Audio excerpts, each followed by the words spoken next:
সামনের কোরবানির ঈদে যারা ট্যুরিস্ট ভিসায় ভারতে যেতে চান তাদের জন্য আজকের ভিডিওটা বেশি ইম্পর্টেন্ট। কেননা ঈদ হচ্ছে জুন মাসের 17 তারিখে, আর আজকে হচ্ছে 29 তারিখ মে মাসের, অর্থাৎ হাতে মোটামুটি ধরে রাখেন যে সব মিলিয়ে 17-18 দিনের মতো সময় আছে ভারতে যাওয়ার জন্য, মানে ভারতে যাওয়ার ভিসার আবেদন করার জন্য। তো কি করলে খুব সহজে ভারতীয় ট্যুরিস্ট ভিসা পাবেন সেগুলো নিয়ে আজকে আলোচনা করব। তার আগে বলে রাখি, যারা এই চ্যানেলটাতে নতুন যোগদান করেছেন অবশ্যই সাবস্ক্রাইব করে রাখবেন। আপনাদের যদি কারো কোনো প্রশ্ন থাকে কমেন্ট করতে ভুলবেন না। আর আপনারা যদি চান যে আমার মাধ্যমে ভারতের ভিসা অ্যাপ্লিকেশন করে নেবেন, সেক্ষেত্রে ডিসক্রিপশনে দেওয়া লিঙ্ক থেকে আপনারা আমার পেজে SMS করতে পারেন, আমি আপনাদের ভিসার আবেদন করে দিব। ঠিক আছে? তো আসেন, ট্যুরিস্ট ভিসা এখন যদি আপনারা নিতে চান বা পাইতে চান, তাহলে আপনাদের জন্য সব থেকে গুরুত্বপূর্ণ যে বিষয়টা হচ্ছে সেটা হচ্ছে কাগজপত্র সঠিক থাকা। আপনার কোনো রকম 2 নাম্বারই কাগজপত্র থাকা যাবে না, অর্থাৎ ফেক ডকুমেন্ট কোনোভাবে হওয়া যাবে না, প্রথম বিষয়। 2 নম্বর বিষয় হচ্ছে যে কোনোভাবেই নাম সংশোধন কিংবা এই রিলেটেড কোনো সমস্যা থাকা যাবে না। কেননা আপনারা ভালো করে জানেন যে সাম্প্রতিক সময়ে বাংলাদেশের একজন এমপিকে খুন করা হয়েছে ভারতে, এবং ভারতে গিয়ে বাংলাদেশিও তাকে খুন করেছে। আর যে খুন করেছে তারা হচ্ছে তাদের নাম পরিবর্তন করে পাসপোর্ট চেঞ্জ করে গিয়ে তারপর হচ্ছে তাকে গিয়ে খুন করেছে। এখন আপনারা চিন্তা করেন, আপনারা যদি হচ্ছে নাম পরিবর্তন করেন বা সংশোধন করেন তাহলে আপনারা ভিসা পাবেন কিনা, এই ঘটনা থেকে আপনাদের বোঝা উচিত। এরপর হচ্ছে লস্ট পাসপোর্ট থাকা যাবে না। এই 3টা বিষয় মোটামুটি আপনাদেরকে থাকতে হবে, মানে ফিক্সড আর কি। এই 3টা বিষয় লাগবে। এক হচ্ছে ফেক ডকুমেন্ট দেওয়া যাবে না, নাম সংশোধন থাকা যাবে না। 3 নম্বর হচ্ছে লস্ট পাসপোর্ট ইস্যু থাকা যাবে না। এই 3টা প্রবলেম না থাকলে ইনশাল্লাহ ভিসা পাইতে আর কোনো সমস্যা হবে না। তো ভিসা পাওয়ার জন্য যে জিনিসগুলো দরকার হবে আপনাদের ট্যুরিস্ট ভিসার জন্য, সেগুলো নিয়ে বলি।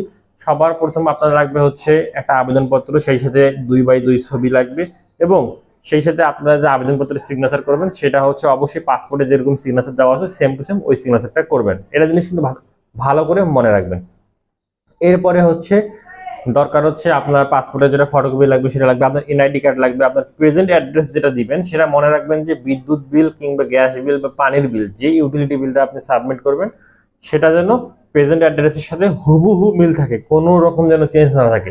যখন আবেদন করবেন তখন ফলো করবেন যে বিদ্যুৎ বিলের কাগজপত্র যদি আপনারা দেন তাহলে বিদ্যুৎ বিলে যতটুকু অ্যাড্রেস লেখা আছে, যেভাবে লেখা আছে সেভাবেই হুবহু কপি পেস্ট করে দিবেন।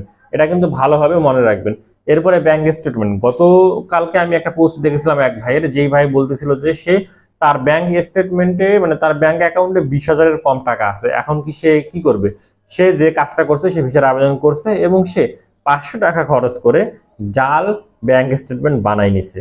ভাই এখন চিন্তা করেন, এই লোক 20,000 টাকা তার ব্যাংকে নাই, সে নাকি 500 টাকা খরচ করে জাল স্টেটমেন্ট বানাই নিছে। তাহলে তার তো ভারতে যাওয়ার কোনো দরকারই নেই।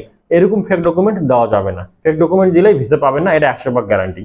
এরপরে আসেন, ব্যাংক স্টেটমেন্ট যখন জমা দিবেন প্রথম পেজ এবং শেষের পেজে অবশ্যই সিল থাকতে হবে ব্যাংক কর্তৃপক্ষের। আর যদি স্টেটমেন্টের পেজের সংখ্যা কম হয়, 7টা 8টা বা 10টা পেজ হয়, তাহলে চেষ্টা করবেন যে সবগুলো পেজে সিল মেরে নেওয়ার জন্য, তাহলে আপনাদের ভিসা পাইতে সুবিধা হয়ে যাবে। এই ট্রিক্সগুলো যদি আপনারা ফলো করেন তাহলে আশা করি ভিসা পাইতে আর কোনো রকম কোনো সমস্যা হবে না।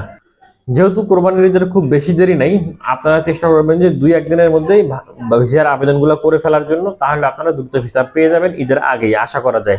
তো এই জন্য যে কাজটা করতে হবে, অবশ্যই ঢাকা থেকে আপনাদেরকে আবেদন করতে হবে। যাদের অ্যাড্রেস কিংবা হচ্ছে প্রেজেন্ট অ্যাড্রেস বলেন, পার্মানেন্ট অ্যাড্রেস বলেন, কিংবা কর্মস্থল ঢাকায় না, তারা পারবে না ঢাকায় আবেদন করতে।